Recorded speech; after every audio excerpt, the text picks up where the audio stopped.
Pemirsa sebangsa dan setanah air, Assalamualaikum warahmatullahi wabarakatuh. Setiap malam, tepatnya setelah melaksanakan salat tarawih, Dewan Pimpinan Pusat Partai Demokrasi Indonesia Perjuangan akan menyajikan Tadarus Ramadan yang akan membincangkan pemikiran api Islam Bung Karno. Bincang-bincang pemikiran api Islam Bung Karno ini akan langsung disampaikan oleh Kiai Haji Zuhairi Misrawi, Duta Besar Republik Indonesia untuk Tunisia. Masih setia bersama kami di studio Kiai Haji Zuhairi Misrawi. Selamat datang Gus, bagaimana kabarnya? Alhamdulillah. Kita masih bisa Tadarus Ramadan api Islam Bung Karno. Ini komitmen, selain berpuasa kita juga membaca, memahami, mengenalkan api Islam Bung Karno yang kalau kita simak bersama pemikiran-pemikiran yang istimewa, yang luar biasa, yang saya setidak-tidaknya dan saya kira banyak orang, karena api Islam Bung Karno ini sudah banyak menjadi disertasi, skripsi, tesis, tidak hanya di Indonesia tapi juga di dunia internasional. Maka api Islam Bung Karno ini harus kita terus gali, kita diskusikan, dan kita kontekstualisasi untuk zaman sekarang, sehingga dari pikiran-pikiran Bung Karno ini kita bisa melanjutkan perjuangan Bung Karno dalam menjadikan Indonesia merdeka dan visi bagaimana membangun Indonesia ke depan. Jadi mudah-mudahan Tadarus Ramadan ini memberikan manfaat pada generasi muda khususnya, dan kita semua para santri untuk juga memahami pemikiran para pendiri bangsa, khususnya Bung Karno, terutama api Islam. Oke, Gusmis dan juga pemirsa di tanah air, pada episode kali ini kita akan membincangkan bagaimana hubungan Soekarno dengan organisasi sosial keagamaan salah satu yang terbesar di Indonesia, yaitu Muhammadiyah. Maka tema kita pada hari ini yaitu adalah Bangga pada Muhammadiyah. Dalam muktamar ke-35 Muhammadiyah pada tahun 62 di Jakarta, Bung Karno menegaskan sekali Muhammadiyah tetap Muhammadiyah. Nah, bisa Gusmis jelaskan lebih gamblang barangkali? Ya, tema ini sebenarnya berasal dari spanduk di arena muktamar tahun 62 itu. Sekali Muhammadiyah tetap Muhammadiyah. Bung Karno sangat terkesan dengan bunyi spanduk itu dan menyampaikan kepada para peserta muktamar bahwa Bung Karno adalah pengikut dari Muhammadiyah, kader Muhammadiyah, tepatnya pada tahun 1938 Bung Karno tercatat sebagai anggota Muhammadiyah, dan sekali Muhammadiyah tetap Muhammadiyah. Nah, itu yang Bung Karno katakan. Tetapi Bung Karno menjadi Muhammadiyah itu sebenarnya karena gagasan-gagasan yang diusung oleh Muhammadiyah itu terkait dengan reformasi. Maka Muhammadiyah dikenal dengan reformis, modernisasi. Juga kata Bung Karno membaca sebuah buku yang ditulis oleh Lathrop, ya, yang berjudul The New World of Islam, dunia baru tentang Islam, yang isinya bahwa pemikiran keislaman itu harus direjuvenasi, disegarkan kembali, harus dilahirkan kembali sesuai dengan konteks zamannya. Dan Muhammadiyah sebagai dan buku Lathrop ini banyak membedah pemikiran Jamaluddin Al-Afghani, yang salah satu gagasannya itu adalah tentang ijtihad. Dan ijtihad itu terkait dengan pemikiran kekinian, karena ijtihad itu adalah olah pikir untuk melahirkan gagasan-gagasan yang sesuai dengan zaman kekinian. Dan Bung Karno sangat terkesan dengan Lathrop itu, dan kemudian Bung Karno merasa ada titik temu antara pergulatan pemikiran Bung Karno dengan gagasan dari Muhammadiyah. Nah, dan kita tahu salah satu elemen penting dalam api Islam itu adalah ijtihad. Dan ijtihad ini meniscayakan adanya satu kesadaran apa yang disebut dengan reformasi, rasionalisasi terhadap gagasan keagamaan. Karena Islam dilihat dari segi substansinya, Islam dilihat dari segi jiwanya, Islam dilihat dari segi apinya, bukan dari abunya. Nah, selain itu ada argumen yang sangat kuat kenapa Bung Karno begitu dekat dan merasa nyaman menjadi anggota Muhammadiyah. Karena Muhammadiyah itu adalah sebuah organisasi yang meneguhkan komitmennya terhadap keindonesiaan.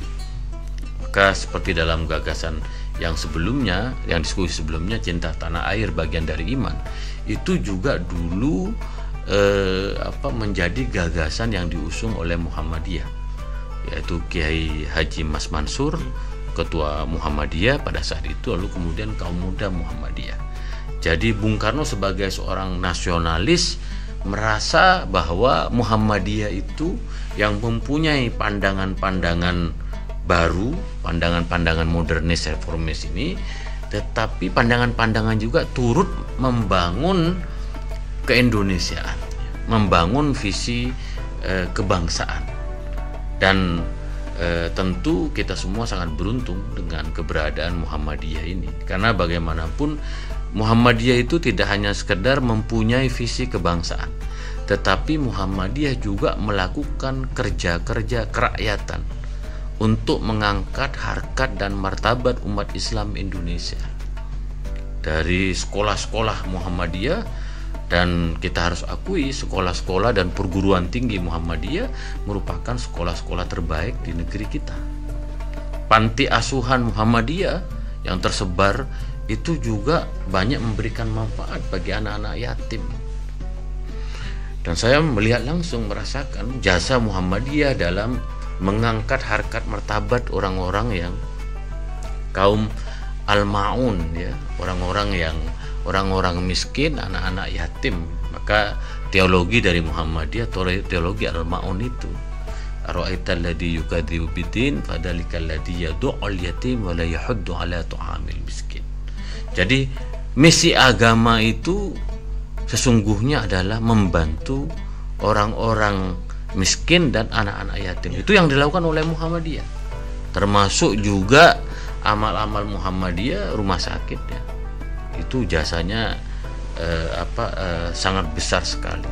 Tetapi memang anak Muhammadiyah itu sejak dulu itu kuat dari segi kaum mudanya, kaum muda yang terpelajar dari orang-orang Muhammadiyah. Dan saya sendiri sekarang banyak mempunyai teman-teman Muhammadiyah sangat dekat. Dr. Sukidi lulusan Harvard, ada Andar Nobowo, Direktur Ma'arif Institute lulusan dari Leong University, ada Fuad Fanani lulusan dari Australian National University Canberra, ada Najib kakaknya si Fuad Fanani, ada Profesor Aik Fatimah lulusan Al-Azhar, juga sahabat-sahabat saya. Memang salah satu kekuatan jadi dari Muhammadiyah itu adalah gagasannya, yang kemudian gagasannya itu diterjemahkan. Kalau masih ingat pada pembahasan sebelumnya tentang Islam berkemajuan, Islam is progress, yang Bung Karno selalu sampaikan itu sekarang menjadi kredo, menjadi perspektif dari Muhammadiyah sekarang.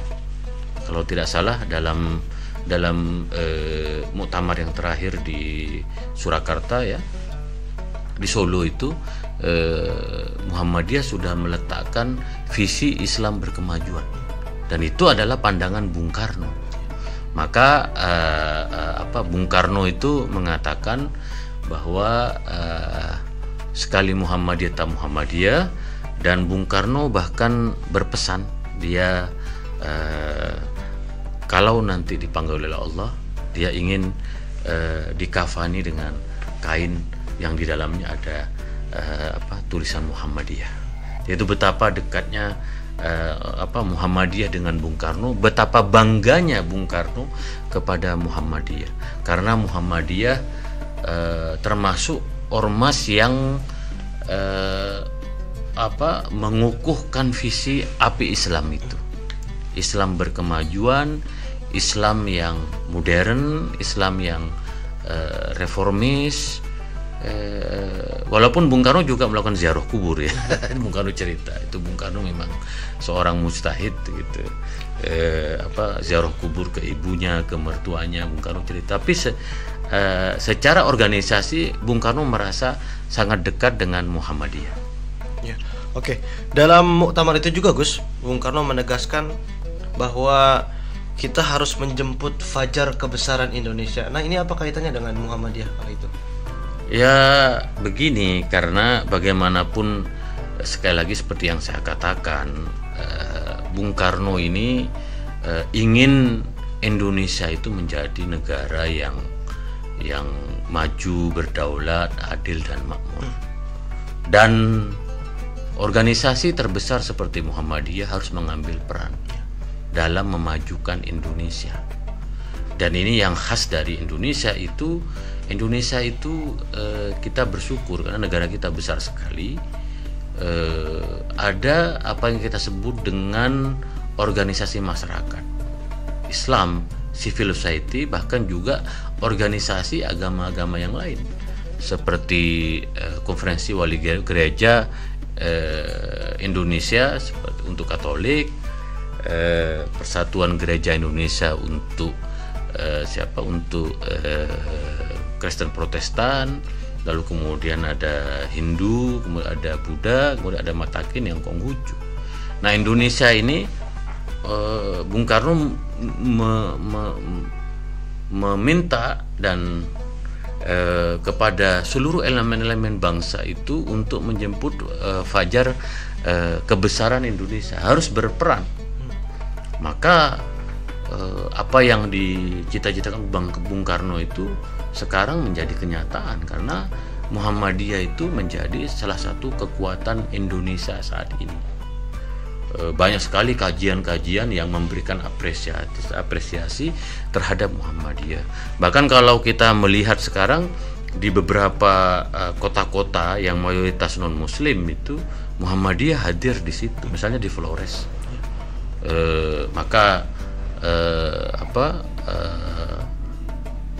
Ada sebuah buku yang berjudul Kristen Muhammadiyah.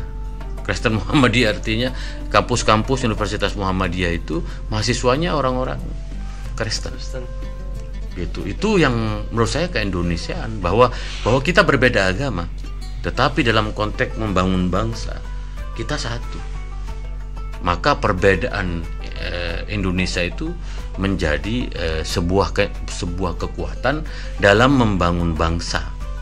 Kita sangat beruntung sekali dengan keberadaan Muhammadiyah. Misalnya di Tunisia ini ada salah seorang profesor namanya Munsif Abdul Jalil, profesor yang sangat terkenal di Tunisia, dulu mantan dekan dari Fakultas Adab dan Humaniora di Universitas SUS. Sebelum Covid kalau tidak salah menjadi guru besar tamu di Universitas Muhammadiyah Malang, UMM, dan mengajar di sana. Dan dia terkagum-kagum dengan Muhammadiyah. Inilah yang menjadikan Indonesia itu sebagai negara yang promising, ya, punya masa depan yang luar biasa karena mempunyai organisasi kemasyarakatan, organisasi Islam yang juga mendorong lahirnya kampus-kampus terbaik. Kalau kita ke Universitas Muhammadiyah Malang, kita bangga sekali. Saya beberapa kali ke UMM itu, dan kemudian Munsif Abdul Jalil menulis buku baru terbit. Dia menyebutkan dalam bukunya itu, Islam Indonesia ini bukan lagi Islam pinggiran, tapi Islam sentral. Dulu dalam teori antropologi itu, Indonesia disebut dengan Islam pinggiran. Apa Islam pinggiran? Islam yang jauh dari pusatnya. Islam pusat itulah Islam yang berada di kawasan Timur Tengah itu. Indonesia disebut dengan Islam pinggiran itu karena jauh dari pusatnya. Nah, sekarang Munsif Abdul Jalil ini ketika melihat langsung bagaimana kiprah Muhammadiyah, dia menyatakan Islam Indonesia itu Islam pusat, Islam sentral. Kenapa disebut dengan Islam sentral?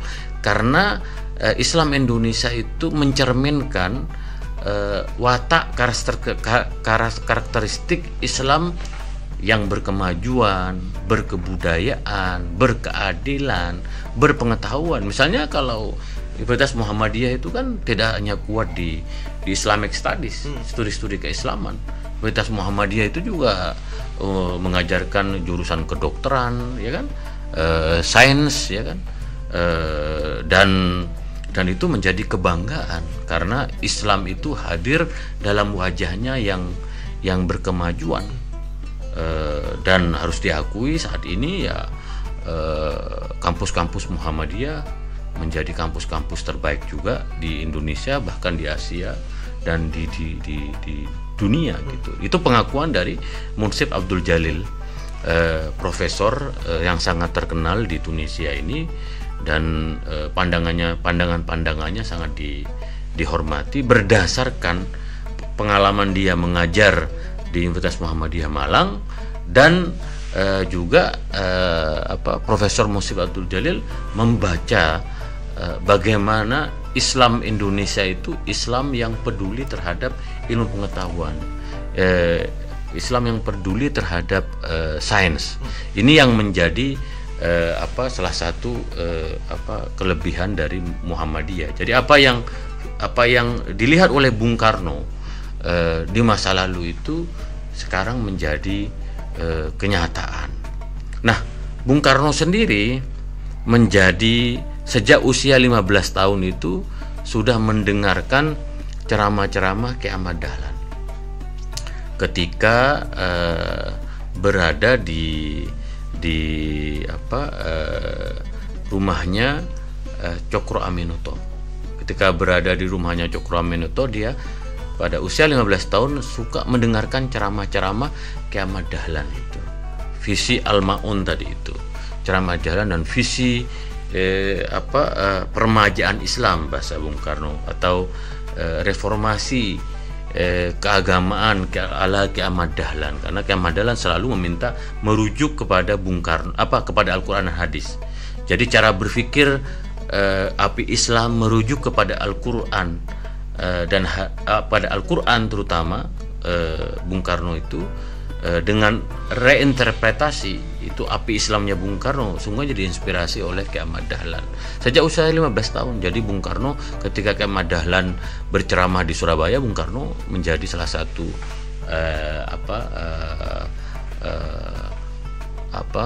peserta yang mendengarkan ceramah-ceramah Ki Ahmad Dahlan. Bahkan Bung Karno menceritakan selalu ikut di mana, selalu menjadi peserta di mana Ki Ahmad Dahlan datang memberikan ceramah itu. Dan disinilah sekali lagi kekuatan gagasan Muhammadiyah itu. Memang Muhammadiyah banyak amal-amal ya, seperti yang saya katakan, universitas, sekolah, rumah sakit, panti asuhan, ya, amal-amalnya sangat besar. Tetapi yang menjadi kekuatan Muhammadiyah itu sungguhnya kepada gagasan-gagasannya, Islam berkemajuan itu, yang saya melihat Muhammadiyah menjadi salah satu elemen bangsa, organisasi kemasyarakatan yang meneruskan pikiran-pikiran api Islam Bung Karno. Oke. Baik, artinya hubungan Bung Karno dan juga Muhammadiyah itu sangat erat, mulai dari gagasan, kemudian juga dari kerja-kerja yang dibangun oleh Bung Karno dan Muhammadiyah itu banyak sekali yang berkesinambungan. Nah, untuk pada zaman kita, Gus, untuk kita kontekstualisasikan apa yang bisa kita pelajari atau bahkan dari kader-kader muda Muhammadiyah, Gus, bisa mengambil apa dari sosok Bung Karno dalam memerdekakan dan juga membangun Indonesia? Ya, kader-kader muda Muhammadiyah menurut saya harus bangga terhadap Bung Karno, sebagaimana Bung Karno bangga terhadap Muhammadiyah.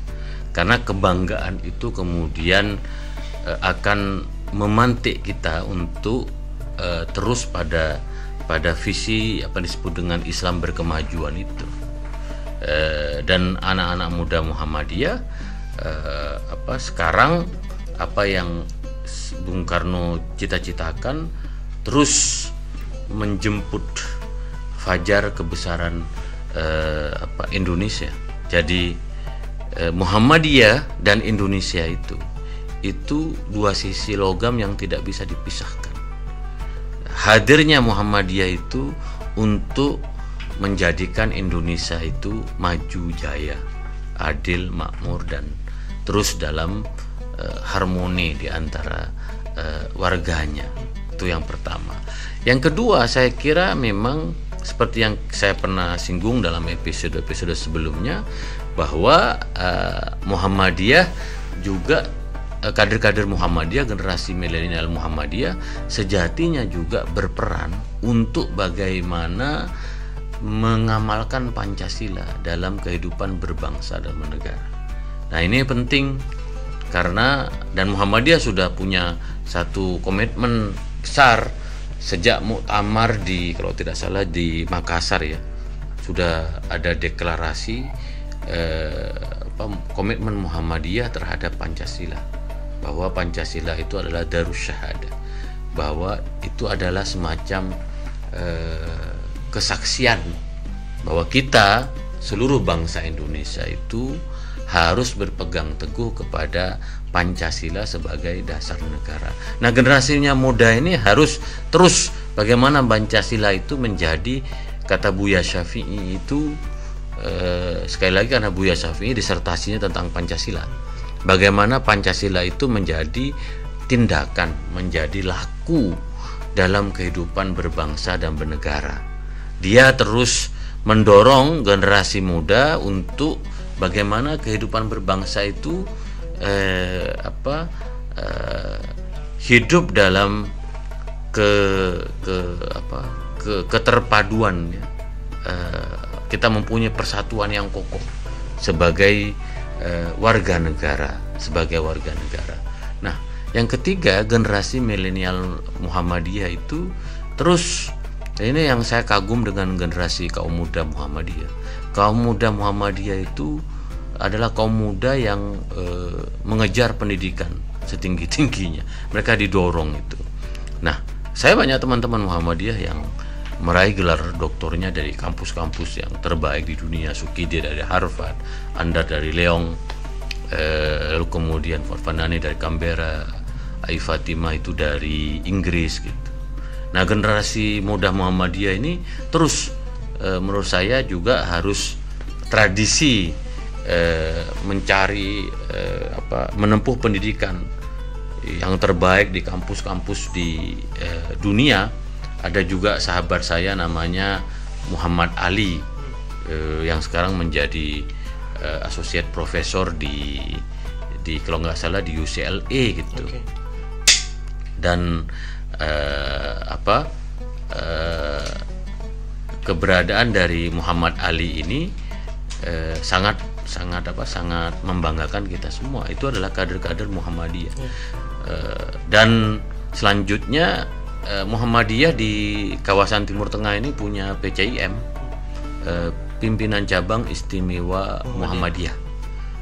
Termasuk di Tunisia ini ada PCIM ya. Menurut saya PCIM itu sebagai organisasi kaum muda, menurut saya juga harus membaca pikiran-pikiran Bung Karno ini, membaca pikiran-pikiran Bung Karno dan terus melanjutkan api Islam Bung Karno dan juga memperkaya. Saya dulu mengatakan kepada PCIM Tunisia itu, misalnya pikiran Abdul Aziz Alabi, tokoh besar, Muhammad Haddad, Syekh Thohir bin Ashur. Kan Tunisia ini dikenal dengan pemikiran reformis. Nah, pemikiran reformis Tunisia itu sangat dekat dengan cara berpikir Muhammadiyah. Begitu juga saya mengatakan Muhammadiyah itu mendapatkan inspirasi gagasan dari Muhammad Abduh. Dan juga saya katakan generasi Muhammadiyah, muda Muhammadiyah harus membaca pikiran-pikiran Muhammad Abduh. Dan Bung Karno banyak membaca pandangan-pandangan Muhammad Abduh, pandangan-pandangan Jamaluddin Al-Afghani.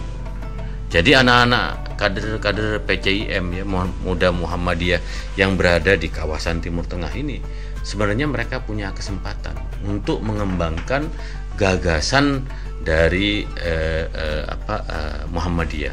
Kemarin ketika pelantikan pengurus PCIM Tunisia itu, Profesor Syafiq Muni langsung datang melantik pengurus yang baru, dan kebetulan dilaksanakan di Wisma Duta Besar di tempat saya, dan saya sangat mendukung generasi muda Muhammadiyah. Saya ini kader dari Nahdlatul Ulama, tetapi sebagai seorang nasionalis ya saya sudah lintas ormas. Pandangan saya adalah pandangan keindonesiaan. Siapapun yang menjadi warga Indonesia itu harus menjadi sahabat saya. Jangankan yang muslim, yang non muslim, sahabat saya banyak dari Katolik, dari Protestan, dari Hindu, dari Buddha, dari Konghucu, dari aliran kepercayaan di Indonesia. Saya bersahabat lintas agama, lintas tradisi, dan inilah komitmen kebangsaan keindonesiaan kita. Jadi intinya kader-kader muda Muhammadiyah harus melanjutkan perjuangan, pengorbanan, jasa-jasa bapak bangsa, terutama Bung Karno yang hingga akhir hayatnya menyampaikan kebanggaannya kepada Muhammadiyah. Saya kira kalau Bung Karno bangga pada Muhammadiyah, saya kira Muhammadiyah juga patut bangga kepada Bung Karno dengan menggali terus gagasan-gagasannya tentang api Islam, berjuang untuk membangun Indonesia, dan menjaga keutuhan kita, negara kesatuan Republik Indonesia ini menjadi bangsa yang betul-betul memberikan inspirasi kepada dunia. Dan memang sekarang ini kita bisa mengenalkan Muhammadiyah ke dunia internasional melalui diplomasi kita, bahwa jasa-jasa Muhammadiyah sangat besar. Dan kalau kita bercerita tentang Muhammadiyah di Tunisia, di kawasan Afrika Utara ini, di kawasan Timur Tengah, itu memang sangat membanggakan. Kita semua bangga. Maka Bung Karno benar mengatakan bahwa bangga pada Muhammadiyah. Saya kira itu. Baik, oke. Terima kasih banyak, Gus. Semoga kita bisa meneladani api Islam Bung Karno ini, dan juga bagaimana kedekatan Bung Karno dengan Muhammadiyah. Saya kira betul apa yang dikatakan Gusmis, jika Muhammadiyah bangga, Bung Karno bangga terhadap Muhammadiyah, saya kira juga Muhammadiyah patut bangga terhadap Bung Karno. Terima kasih banyak rekan-rekan yang telah menyaksikan episode kali ini. Wassalamualaikum warahmatullahi wabarakatuh. Salam Pancasila. Salam Pancasila. Merdeka. Merdeka.